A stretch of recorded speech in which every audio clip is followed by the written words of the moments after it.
Hello, I am Lost Generation, the game is MediEvil, let's play.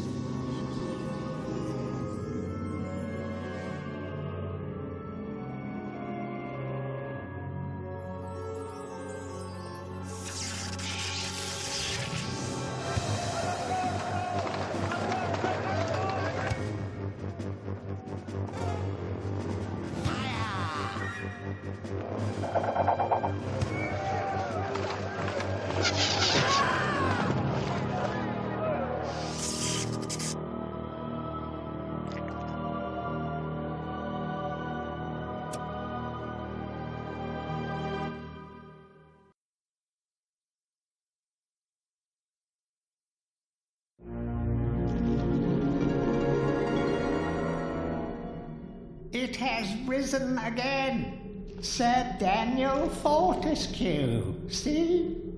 The hero of Gallowmere who fell at the first charge.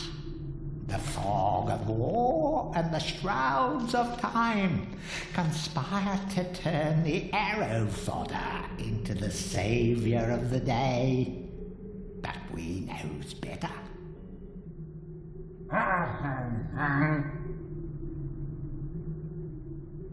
Let it alone. Fate has given it a second chance. A chance to forget the ignoble truth. A chance to defeat Sarok and live up to the legend. We hopes it does well.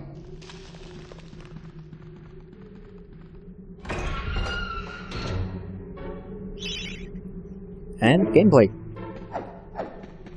We start off with just our own arm as a weapon. Though as you probably noticed, there's a sword right there, so I think the arm is just if you want to challenge yourself or want a joke. You would never have to use it.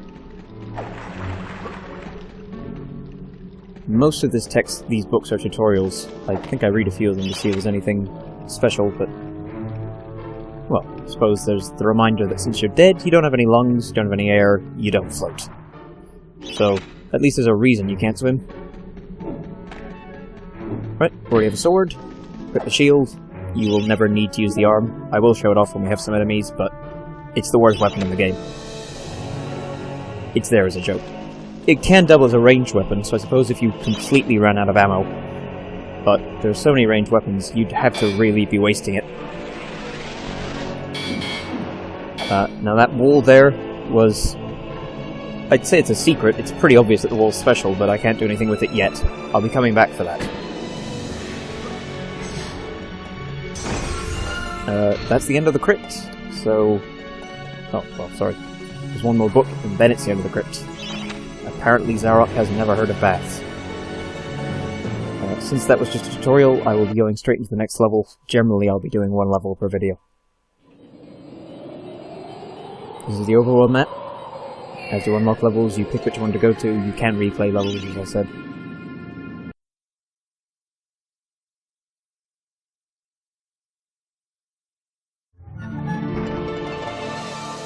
Now, the throwing knives that I also picked up back in the crypt are the first ranged weapon you get, and they're not very good. They can rapid fire or be charged up, but even with that, it takes long to kill enemies, and by the time you fight enemies you need ranged weapons for, you'll have a better one. So I'll show them here. They'll take a while. The first enemies here, the zombies, they're not very threatening, they're slow, they're weak, they occasionally fall down for no reason even if you haven't hit them. Also here, I forgot you can strafe. I can't blame the knives for this is just me screwing up. In future videos I will remember to hold down R1, and then you can move around while still hitting the enemy you want to. Here's how much damage the arm does. Oh, and its range. When I said it's a ranged weapon, it's in the loosest sense of the word.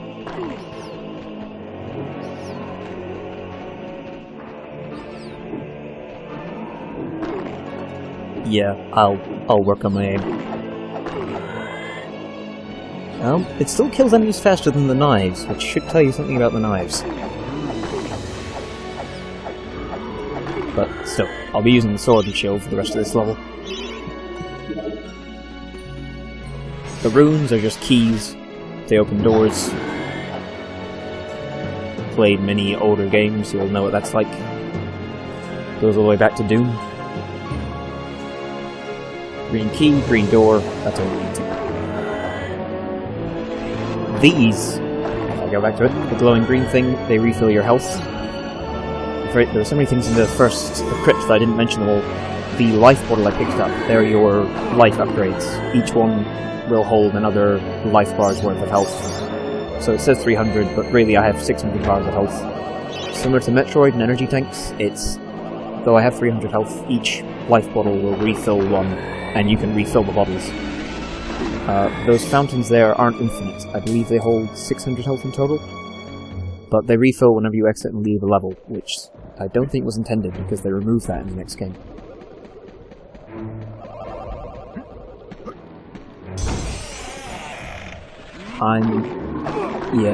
I've played the second game a lot more, but I figured I could show the first one to start with, so if it seems like I'm not playing very well, I'm not. Sorry about that. I expect I'll get better fairly quickly. I should remember what I'm doing later.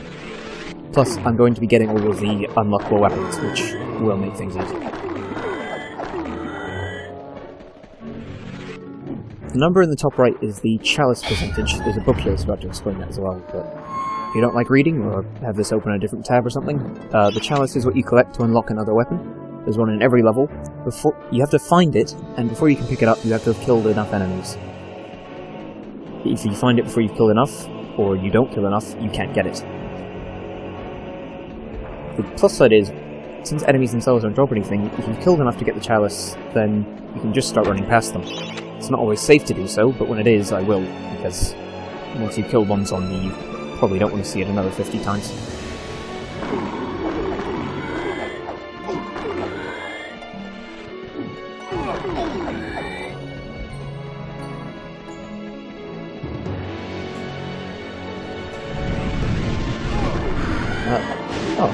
Well, I mentioned the charge attack with the dagger. I don't think I mentioned it with the sword. So I've shown it off enough times. X is the main attack button. You can change the controls, but only to 3 preset layouts, and none of them are great. So I'm using the default one, which is manageable. X is your default attack, just swings the sword. Square is a spin attack. If you just tap it, you hit multiple enemies, but it's weaker than a normal attack. If you charge it up, think of Legend of Zelda, it does more damage than a normal attack and hits multiple people, so for stronger enemies later on, I'm going to be using it almost exclusively.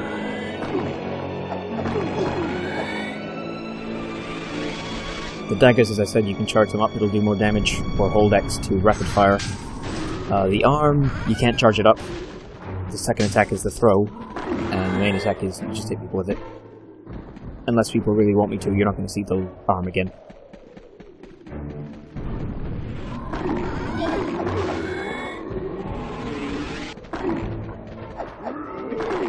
I also haven't used my shield much in this level. I'll explain that better, I think, when we have some ranged enemies. Since these are all melee guys, there's not much point. Later enemies can shoot at you or throw things, and I'll be using the shield a lot.